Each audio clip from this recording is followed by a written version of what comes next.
Good morning everybody. So just about to head off now from these lovely trail angels just at the monument. Yeah, one of the better stays we've had again. I'm not going to say that they're the best trail angel because there's so many people who offer services just like these guys, but absolutely lovely, really welcoming. Just yeah, beautiful, and there's nowhere else to stay really on this part of the trail. So we might chat about that a bit more when I start walking down the road. Short 25k, pretty much flat today, just into the Whakahoro campsite, ready to start the canoe tomorrow. So it's nice to be moving again, and I'll show you what the trail's like as we get walking. See ya. Oh, are you video? Here you go. Yeah. We're each vlogging each other now. We like to be back on the road again. Yes. Don't go 4 abreast, that's right. So this is just the bridge, and apparently when the Whanganui River's in flood, this river backs up, and there's our trail angel's house up there, and they can actually see the water lapping up the underside of this bridge, and then they sort of ring up and warn the canoe or the kayak companies that to be careful, the Whanganui River will also be going into flood. Just looking down here at this pollen off the trees, it almost looks like cotton. Yeah. Just absolutely gorgeous farming scenery. We can't have much longer, 7k on this bitumen, and we go back to a gravel road, which I'm looking forward to, but just gorgeous here. G'day everybody, so just wandering along here, walking with John, and just having a chat, and I just wanted to say a few things about the trail angels, because you know, that was another beautiful stay for us for a couple of nights where lovely people just open their home to us. And you can't pick your favourite trail angel because they're all so lovely in different ways.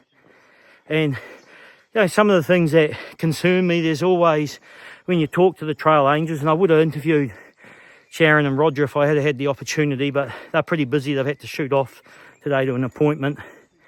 Every now and then you do get the odd idiot hiker that comes through and disrespects their generosity, which is absolutely horrible.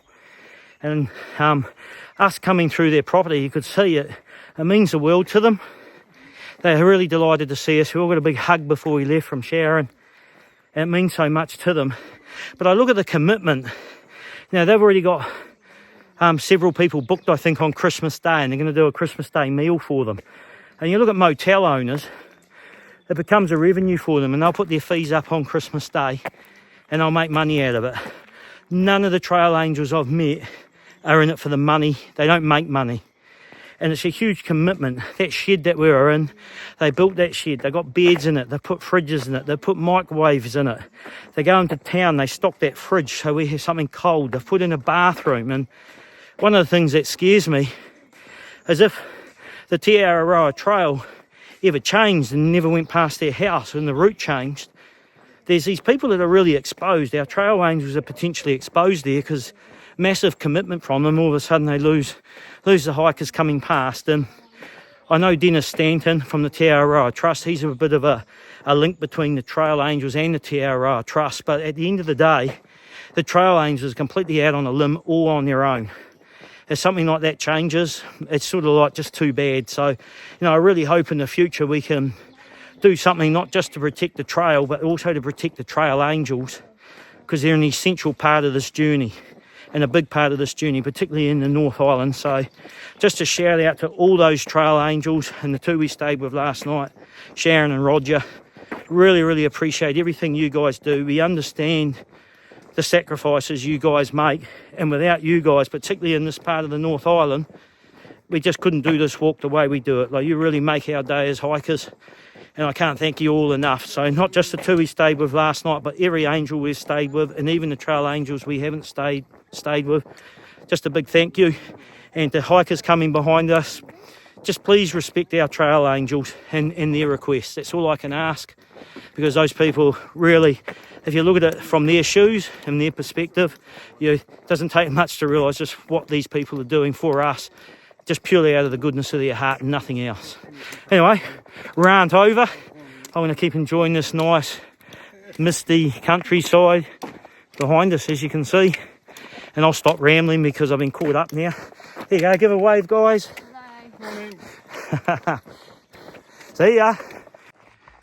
Well, we must be 7k in if our host Roger's correct, because we've just hit the gravel road now. So more beautiful New Zealand countryside, gravel road. I love this stuff. We'll push on, I'll keep showing you what it's like as we go.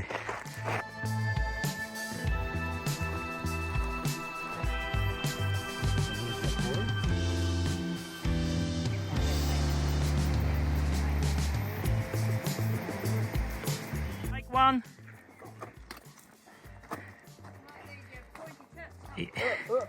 Keep going, John.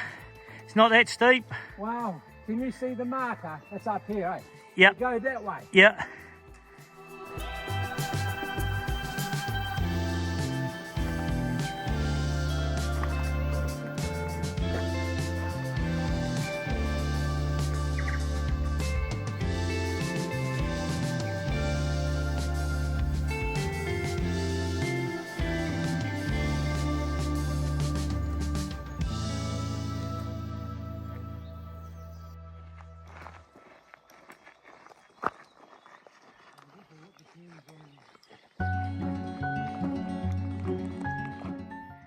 It's just like big slabs of rock. Just sort of peel off the cliff face and then just come down the bottom here. The Parapara Road coming out of Wanganui over to Ratahi in the National Park. Yeah, it's just like this. You can see a bit of netting here just to try and stabilise this cliff, but just a common issue around this area. There's all the netting there. I don't know if you'll be able to see it on this video, but the lengths they've gone to trying to keep this road open. And you just see this netting down the whole cliff face. You see the bit of edge of it here. If you zoom in, you can see the netting there. And it just goes along the whole length of this cliff face, as far as you can see, that whole face.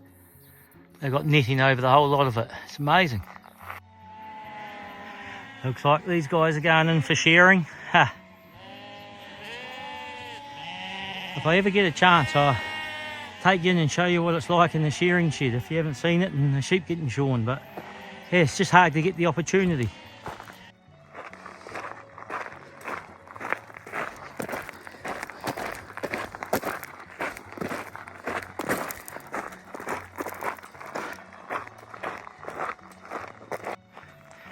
Oh, here we go, Whakahoro.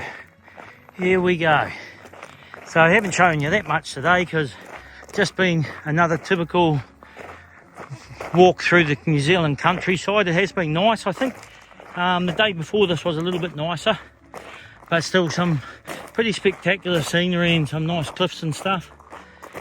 And just going through the last probably 500 metres till we hit our campsite now. Bit of another shearing shed here. Anyway, I'll push on down here and we'll get into this campsite and I'll show you what it's like when I get there. So that's the Warrior Lodge up there. Seems to be little lodges everywhere around here. There's another one, little lodge down there where Vivian and John are walking past as well. And another one up to the right past that little wool store there.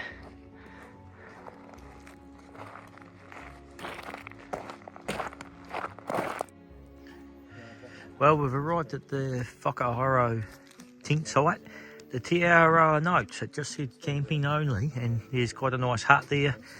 There's information saying you've got to pay for it, but then the prices have all been scrubbed out. We have absolutely no idea, but the bulk of us, we're just having a bit of a cook up here, are more than happy to stay in the hut and we're more than happy to pay for it. But we've got absolutely no service at all, so I guess we'll just have to go through, and once we get a reception in Wanganui or something, we can pay the hut for tonight a little bit later on. But you can see there plenty of little shelters. I have no idea. This is like a little cabin over here, a private little cabin. I don't know what that's all about. And apparently over here there's a view down to the river, and there's 3 toilets over here. So quite a good little setup. Even got a little clothes on over there if you wanted to wash your clothes in the river, I guess. Anyway, we'll pop over and we'll see what it looks like down on the river, where we hop in tomorrow morning. Well, here's the view, and there is a bit of a road down there. It's a little bit hard to see through this tree. I'll try and zoom in, but you can see just the colours there. There's a few canoes in that down here through the branches. possibly ours are being delivered already for tomorrow, I'm not sure. And also there's already a couple of jet boats down here and a bit of a landing, so yeah, we'll obviously get a bit of view down there tomorrow morning. You can see what the river looks like, and yeah, just some beautiful bush. So we'll check in tomorrow morning. Probably there's not a lot more I can show you today. Hopefully you enjoyed that. Not a lot of footage today, just a few photos, like I said, just a repeat of what we've done the other days. Okay, we'll check in tomorrow. Bye. I've actually just gone for a little walk from the hut and just trying to find where we actually launch these canoes tomorrow. I actually can't find it. We'll have to wait for them to come with the canoes on the trailer and tell us. I was trying to get down and find that jet boat jetty that I showed you on the camera from up the top of the campsite. Anyway, I'll go back to the hut and go to sleep.